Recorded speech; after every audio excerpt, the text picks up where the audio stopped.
You got it, man?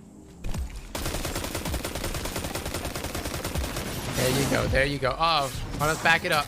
Holy God. Hold it. Shoot.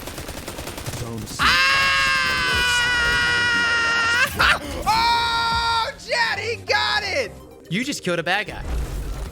Fellas, I just had to show you that clip. That is Liam's first kill inside of the Crucible. He's been begging me to kill bad guys inside of Destiny for forever now, and we gave him a chance with the Forward Path. This is an Iron Bender auto rifle. It is returned to us in Season of Arrivals with a twist. Not only does it have random rolls, but it also has 2 new traits that we're going to be discussing in depth today. One being called Iron Gaze, the other one being called Iron Grip. Both of these perks have major benefits, but it's a double-edged sword, as the traits also hurt your stats in other areas. Big shout out to Bombad, No Brain, No Aim, for allowing me to get on their accounts and try out their roles. We do have some controller gameplay, as one of the traits, Iron Gaze, throws the aim assist up pretty substantially, something that's a lot more noticeable for controller users. So first and foremost, to get this auto rifle this season, you just got to pick up the quest from Lord Saladin, and it's pretty straightforward. 25 auto rifle kills and 25 sidearm kills. Upon completing that quest, he'll start dropping these weapons when you turn in your tokens, as well as giving you random rolls right off the bat. Now, this is account-wide, which is kind of unfortunate. It's one of the easiest quests to do in Iron Banner. Last season and the season before, Iron Banner quests were kind of a grind, and they weren't account-wide, so you had to do them on each one of your characters. So not only is this the shortest Iron Banner quest and the easiest, but it's account-wide, which is kind of unfortunate, because for me, I feel like it would have been great if we could have done this on all 3 characters. Considering how short it was, we would have gotten a free Fool's Remedy, as well as the Forward Path. Now, the rolls I got, nothing really crazy here. One of my rolls came with Red Dot 2 MOA, which is actually one of the best scopes to have here on this auto rifle. Steady rounds for that increase in stability, but it does hurt your range just slightly. Hipfire Grip, which did get a buff this past season, as well as Iron Grip. Stat-wise, this thing was impressive. 80 stability, and it's not even fully masterwork, with 51 range. Put that in perspective. Some of the godliest god rolls that I have of Summoner doesn't even break 60 stability. Now, the downside of this weapon, or at least this roll with Iron Grip, is that it substantially throws our reload speed down, giving me a 28 reload speed with this weapon, and it's super noticeable if you're not rocking Enhanced Autoloader. And I highly suggest getting Enhanced Autoloading if you're going to be utilizing Iron Grip, as that will counter this reload speed. And luckily, Saladin, when you turn in tokens to him, not only drop these weapons, but also drop the new mods for this season, most notably the enhanced mods that we didn't get last season. So that was roll number 1. Pretty good. Had a damage fall off range of somewhere around 30 meters, which is about average. But then Mr. Bombad got in touch with me and showed me his roll. Now, his roll, well, it's juicy. First up, it comes with Rifle Scope SSF. Now, it also comes with Rifle Scope ST. If you notice, both of these are your long-range scopes. One boosts the range a little more at the cost of handling. Really, guys, after playing with both of these scopes, if you want to absolutely go with a long-range scope, which is normally not one I recommend, I do find that the Rifle Scope ST felt better. Despite it really hurting your handling, it seemed cleaner, thus allowing you to just see things in front of you. And considering the muzzle flash is on this weapon, you've probably noticed it. Yes, this weapon's got a hell of a lot of flash, which can be very distracting mid-gunfight. You probably noticed some similarities between the muzzle flash on this weapon and what Arc Logic used to look like before it actually had its muzzle flash toned down, which makes me wonder if they're ever going to actually go in there and tune Forward Path in a way. Although the difference is there's not an arc element to it, or just an elemental element to it, so it's not as blinding, not as distorting as what Arc Logic used to be, but still somewhat annoying. And definitely something that's a little more noticeable when you start to use these tunnel vision scopes, these long range scopes that really amplify that zoom. Now, next to it is Accurized Rounds for that bump there in range, dynamic sway reduction, improved accuracy and stability while continuously holding the trigger. A fantastic trait on an auto rifle. And next to it is Iron Grip. Very interesting here, as we're kind of doing the opposite of what we've done before with Gilliard. Gilliard in our God roll that we went over last season, which could stretch upwards to 34 meters, but of course could go further than that depending on your scope. It was one of those weapons though that I would say the God roll to it was like dynamic sway and rangefinder. Forward Path is actually taking another route with this Iron Grip perk. Instead, it's offering the same range, if not more, than what Gilliard has, reaching all the way up to like 39, maybe even 40 meters depending on your masterwork. This one could have easily gone up to 40 meters, but it's got a stability masterwork instead of a range masterwork. But it offers probably the most stability you can have on an auto rifle that's this spec for range. See, you normally have to choose between one or the other, right? These 600 round per minute autos, you got to choose between wanting the most stable weapon or perhaps the most rangy weapon, right? And I would say mouse and keyboard users just go, hey, we can handle the recoil, we'll take the most range. And console users lean more towards stability and take the more stable role. My experience with this was that this role was absolutely fantastic except the long range scopes. Even though they do throw the range up substantially. I mean, when we're talking 40 meters, guys, we're talking pulse rifle range on the high end, aggressive pulse rifles, high impact pulse rifles with scopes. You're taking a 600 round per minute auto rifle at 0.7 seconds that can hang at some really incredible ranges. But there's a downside to it. Those scopes, that rifle scope ST and the SSF, they're just so zoomy that when you get down to 20 meters, maybe even less, tracking targets becomes an issue. It may be more of an issue for PC and mouse and keyboard users. Maybe controller will allow you to track a little better, but I found at times that visually, I was just so zoomed in that I had a difficult time dealing with targets in those shorter ranges, which resulted in me honestly hip firing a bunch. Hands down, if I had to say which scope you should go with, the Red Dot 2 MOA scope to me is the best. It's snappy, it feels good. It's not the cleanest scope, obviously like hit mark and clean shot allows for that complete open field of view, but Red Dot is still not too obtrusive on top of also giving you some zoom as well as range. So it still definitely bumps you up pretty much to Gilliard's level without overwhelming you like those long range scopes. So everything here with this roll is perfect. And I would say if you're looking for more stability, like I said, iron grip is fantastic. On the other side of things, if you're a mouse and keyboard user and you want something to be a little more snappier or you want to utilize a damage dealing perk, you could still roll things like Swashbuckler, multi-kill clip, which I had on a few other rolls, or even go with something like Tap the Trigger and Dynamic Sway. One that helps you on the front end while the other one helps you on the back end. A fantastic trait combination that'll work well for you for both mouse and keyboard users and controller users. So iron grip is not the say all in all. It's just one of those things that if you just want a static amount of stability there to go alongside dynamic, by all means go ahead. Just make sure you counter that reload speed with enhanced auto rifle loading. Now for the other traits, the one that to me is definitely the most punishing of all the traits we looked at today. This was on No Brain No Ames account, and I chose this role because I wanted something that absolutely destroyed the range stat, and this one does it. Look at that range, pretty terrible. Turns out when we actually sit down and test damage fall off for this auto rifle with this range stat, we start running into damage fall off at about 20 meters. 20 meters! We're talking SMG range for the most part, and not even good SMGs. Like obviously Antiope and others can go even past this point, but the whopping amount of range that is lost due to this Iron Gaze perk, which does improve target acquisition quite a bit. By plus 20, it kills that range stat, knocking it down by minus 40. Now, there seems to be a floor. Don't know what the exact floor is that Bungie has in place for Iron Gaze on forward path. I do know for Fool's Remedy, at least to my knowledge, you can't go less than 10 range. Maybe that's the same for forward path. Regardless, just know you're pretty much working with a weapon with next to nothing range. So whether it's 0 range or 10 range, every gunfight that you're about to go into is going to be close quarter only. Now, does that plus 20 aim assist really make that big of a difference? The combination of perks here, that Red Dot Micro, which is also a good scope by the way, and I would say that Red Dot Micro, Red Dot 2 MOA, both of those feel fairly good. I would say that stat-wise, those two are so identical, it really just comes down to preference. But the other things, steady rounds, dynamic sway, both of those perks in combination really made this gun so stable that I felt like even though the weapon did have pretty substantial fall off, it was still handling itself very well. And the plus 20 there in aim assist, and I actually doubled up on this. I went Iron Gaze for the plus 20 in aim assist and a target acquisition perk. Boys, we had 97 aim assists on this thing. 97, which I know sounds insane. Why in the hell would you need that much aim assist on an auto rifle? And the answer to that is why not? Why not? You want a weapon that will aim for you. Sure, it starts to receive damage fall off at 20 meters. Sure, your weapon's not going to be that mid-range auto rifle that you might be trying to spec for, but everything else, for my console and controller users especially, this weapon felt like it aimed for itself. When we sit down and actually start comparing stats, by the way, against Suros, Gnawing, Summoner, Gilliard, this weapon already has superior aim assist against all those weapons. It's crazy that Bungie actually threw this perk on there, as not only does it beat out these weapons in its default default aim assist, but substantially so with something like Iron Gaze. So no, the new traits, I wouldn't say really change much for PC players. For mouse and keyboard users, both Iron Grip and Iron Gaze aren't really necessary. But for console users and controller users, depending on your playstyle, also depending on the map, if most of your gunfights take place around 25 meters, 30 meters anyways, Iron Gaze is a completely acceptable perk to be using. And I was actually using it like I would an SMG. I was pairing it with a sniper rifle and would quick swap off after getting a body shot. It made for easy cleanup, and just in case I did get into a confrontation that was 20, 25, maybe even 30 meters, yes, the weapon does run into damage fall off, but not so substantial that you're not able to win out those gunfights, meaning the weapon still retains bullet magnetism despite its range being slashed down, at least from my experiences. I was noticing damage fall off, but the weapon was still tacking on damage. And you know how it is normally when you get past outside of a certain range, your weapon just loses all magnetism, right? It's almost as if Iron Gaze seems to just be targeting damage fall off, but not necessarily bullet magnetism, something of which we're going to have to actually test a little more. And this may be a question more for console users. But if I played console, if I was using controller, I would most definitely take advantage of Iron Gaze. Having near max aim assist on a 600 round per minute auto rifle, it's nuts, fellas. There's no other way around it. So guys, that is a review there for Forward Path. As far as what the god rolls are for this weapon, I think PC users are just going to go with what they've always gone with, right? Dynamic sway, tap the trigger, maybe dynamic sway and Eye of the Storm. You're not necessarily needing more stability with something like Iron Grip, although you can still go that route. For controller users though, I definitely want you to just try Iron Gaze, especially something like Iron Gaze and dynamic sway. And I actually want to just try something weird like Iron Gaze and hipfire grip together and really truly use this weapon like I would an SMG, right? Just run around hipfire and everything. Could be nasty. For my PvE users though, this weapon's got some good options. Feeding Frenzy, 4 times the charm, your damage dealing perks like Swashbuckler and Multi-Kill Clip. You can definitely go that route. And Multi-Kill Clip, Feeding Frenzy, even though Feeding Frenzy got a nerf, is always still a great option to go with, especially if you combine it with magazine perks like Tactical Mag or even something like Flared Magwell. So guys, try it out for yourselves. Overall, I was impressed with Forward Path. It's got some muzzle flash to it, which some people might not like, but where this weapon sits, comparing it to some of the best auto rifles in the game, I think Forward Path can 100% hang with every one of those auto rifles, especially with the right roll. Fellas and ladies, thank you all for coming and watching, and as always, slap that like button like your mama told you right.